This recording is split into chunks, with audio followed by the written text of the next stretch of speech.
பாஜகவுடன் கூட்டணி இல்லை என கபட நாடகம் போடும் எதிர்க்கட்சித் தலைவர் எடப்பாடி பழனிசாமி பாஜகவை எதிர்த்து ஒரு வார்த்தையாவது பேசியிருக்கிறாரா என முதலமைச்சர் ஸ்டாலின் வினவியுள்ளார். சென்னையில் திமுக சிறுபான்மையினர் அணி சார்பில் நடைபெற்ற கிறிஸ்துமஸ் விழாவில் கலந்து கொண்டு பேசிய அவர், பழனிசாமி பேரிடர் நேரத்திலும் மலிவான அரசியல் செய்ய முன்னால் வந்துவிடுகிறார் எனவும் விமர்சித்துள்ளார். இது தொடர்பான காணொலியை தற்போது பார்க்கலாம். இதுக்கிடையில தான் தென் மாவட்டங்கள்லையும் மழை வெள்ளம் வந்துருச்சு.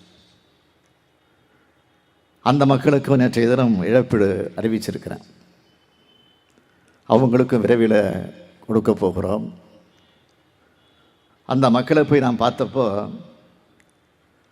அரசு இயந்திரம் உடனடியாக செயல்பட்டு எங்களை காப்பாற்றுச்சுன்னு சொன்னாங்க.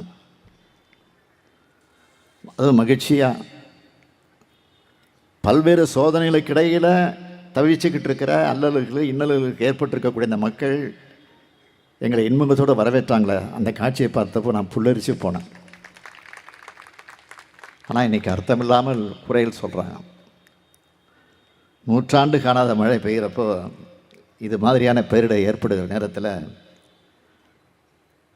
அரசுக்கு உதவியாக அது எந்த கட்சியாக இருந்தாலும், எதிர்கட்சியாக இருக்கிற அதிமுக இருந்தாலும் துணை நிற்கணும்.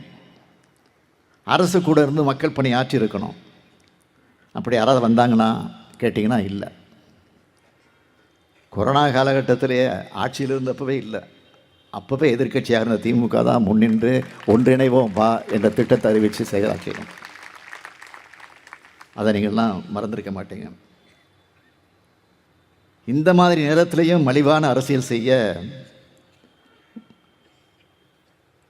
முன்னாடி வந்துடுறார் எதிர்க்கட்சி தலைவர் எடப்பாடி பழனிசாமி அவர்கள்.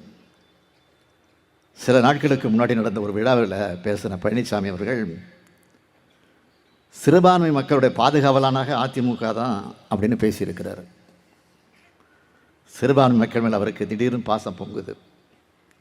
நான் கேட்குறேன், குடியுரிமை திருத்தச் சட்டம், காஷ்மீர் சிறப்புரிமை ரத்து, முத்தாலாக் எல்லா சட்டங்களையும் கண்ணை மூடிக்கிட்டு ஆதரித்தவர்னு தெரியும் பழனிசாமி. கூட்டணி தர்மத்திற்காக ஆதரிக்க வேண்டியதாக இருந்ததுன்னு சப்பை கட்டு கட்டினார். இப்போ பாஜகவோட கூட்டணி இல்லைன்னு ஒரு கபட நாடகம் போட்டுக்கிட்டு இருக்கிறார். பாஜகவை எதிர்த்து ஒரு வார்த்தையாவது பேசியிருக்கிறாரா? இல்லையே. இவருடைய நாடகத்தை எல்லாம் பார்த்து மக்கள் யாரும் நிச்சயமாக சொல்கிறேன் ஏமாற மாட்டார்கள். இந்தியா கூட்டணி தான் அடுத்த ஆண்டில் நடைபெறவுள்ள நாடாளுமன்ற தேர்தலில் ஒன்றிய அளவிலே ஆட்சி அமைக்கும்.